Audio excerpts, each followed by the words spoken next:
On termine cette édition avec l'éducation numérique. Nous sommes nos données. Voilà ce qui est venu nous dire Carole Chartier-Djelaïbia. Bonjour. Bonjour. Merci beaucoup d'être avec nous. Vous êtes juriste, membre fondatrice et secrétaire générale du Cercle de la Donnée. Et donc au Cercle, vous lancez un groupe de travail autour de l'éducation à la donnée.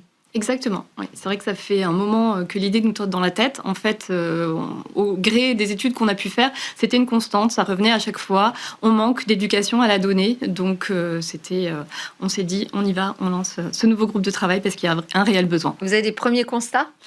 Le premier constat, en fait, moi je dirais que quand on parle d'éducation à la donnée, on pense tout de suite éducation des enfants. Mais ce serait un leurre de penser qu'il n'y a que les enfants qui ne sont pas assez éduqués, qui n'ont pas assez de connaissances. Et les adultes en manquent aussi cruellement. Et de toute façon, pour pouvoir éduquer nos enfants à la donnée, il faut aussi que nous sachions de quoi il leur tourne. Et le second constat, si on va encore un cran plus loin, c'est que la plupart d'entre nous, nous n'avons pas conscience, en fait, on ne se sent pas concernés la plupart du temps. Voilà, c'est peut-être quelque chose qui nous intéresse pas trop. C'est vrai, je pense qu'on a raté, à un moment, on parlait de protection de la vie privée, on a raté quelque chose pour convaincre les gens, parce que la réponse c'était tout le temps, oui, mais de toute façon, moi, j'ai rien à cacher. Exactement. C'est vrai que c'est un peu, en réfléchissant, en creusant un peu la question, je trouve que c'est un petit peu le dénominateur commun et puis un petit peu la source de tous les maux. On n'a pas conscience du fait qu'on est constitué de nos données et pourtant, lorsqu'on est dans l'espace numérique surtout, on laisse des traces et si on peut être tracé, déjà, c'est parce qu'on laisse des traces. Oui. Et on n'a pas conscience, en fait, qu'on a ce double numérique et que quand on va sur Internet et quand on laisse des traces, par exemple, par rapport à nos goûts, nos déplacements, nos interactions, tout ce qu'on peut faire sur Internet, en fait, ça forme comme un double numérique, un double de nous-mêmes qui continue d'exister un peu indépendamment de nous-mêmes, mais ça, on n'en a pas toujours conscience. Alors, pourtant, c'est pas faute d'avoir essayé de mettre en place des règles, un cadre, et notamment au niveau européen avec le règlement sur la protection des données personnelles, pour nous rendre davantage conscients de ce qu'on partage. Exactement. C'est vrai que le droit européen, on a cette chance-là, en fait, d'avoir un droit européen qui n'est pas un droit mercantile, qui n'envisage pas la donnée juste comme un bien marchand, mais vraiment comme le prolongement de nous-mêmes. C'est-à-dire qu'avec le droit européen et le RGPD notamment, l'individu est vraiment placé au cœur du dispositif. Et c'est lui qui est censé garder la maîtrise de ses données et être toujours capable de dire s'il veut divulguer ses données ou pas. Donc le droit va plutôt dans le sens de ce qu'on décrit, mais...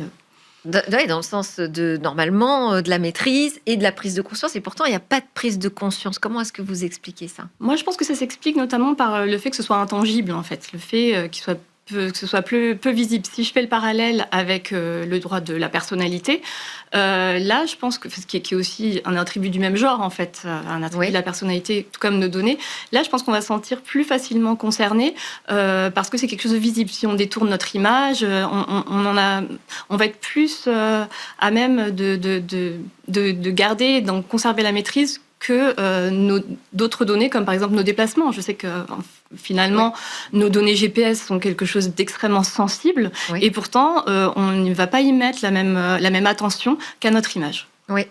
Et donc, ça veut dire quoi ? Ça veut dire qu'il faut modifier les règles ?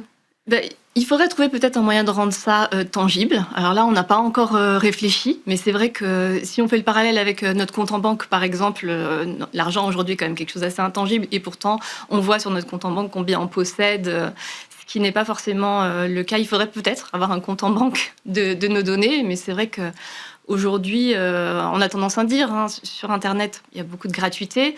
Et on dit, quand c'est gratuit, c'est nous les produits. Et il faudrait peut-être trouver un moyen de matérialiser aussi ce qu'on met à disposition ou non. Parce que quelles sont les conséquences ? Les conséquences, finalement, c'est que comme je n'ai pas conscience que j'ai cette espèce de double numérique, eh bien, je ne vais pas le protéger. Déjà, je n'ai pas conscience de la valeur des données que je mets à disposition, donc celles que je possède déjà, celles dont je me dépossède.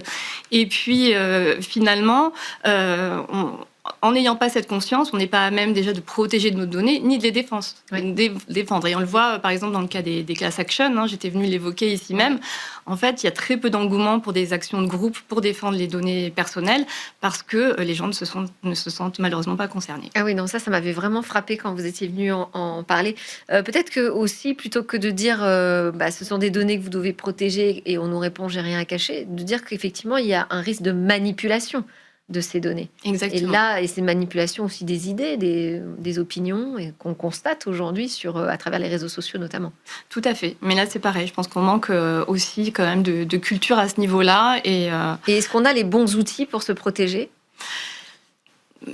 Aussi, c'est ça qui n'est pas forcément évident non plus. Je pense que c'est pas forcément évident. On le voit même aujourd'hui avec l'interdiction des réseaux sociaux au moins de 15 ans. On a tous conscience du problème, mais est-ce qu'on va avoir vraiment les outils pour être capable de mettre ça en œuvre d'une façon qui protège effectivement la vie privée ? Il y a quand même matière à débat. C'est-à-dire que l'interdiction, est-ce que c'est une protection ? Non, c'est plutôt un aveu de faiblesse a priori, c'est qu'on n'a pas réussi. Exactement, on n'a pas réussi, on n'a pas su aller, pour le moment en tout cas, au cœur du problème. Et donc tout ça, vous allez l'étudier au sein du Cercle de la Donnée et je compte sur vous pour nous faire part de vos conclusions. Avec grand plaisir.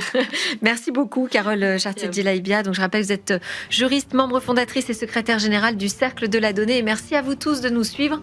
C'était Smart Tech, votre émission sur le numérique et ses enjeux. Je vous donne rendez-vous jeudi prochain. On sera en direct à 10h45 pour commenter toute l'actualité tech. À très bientôt.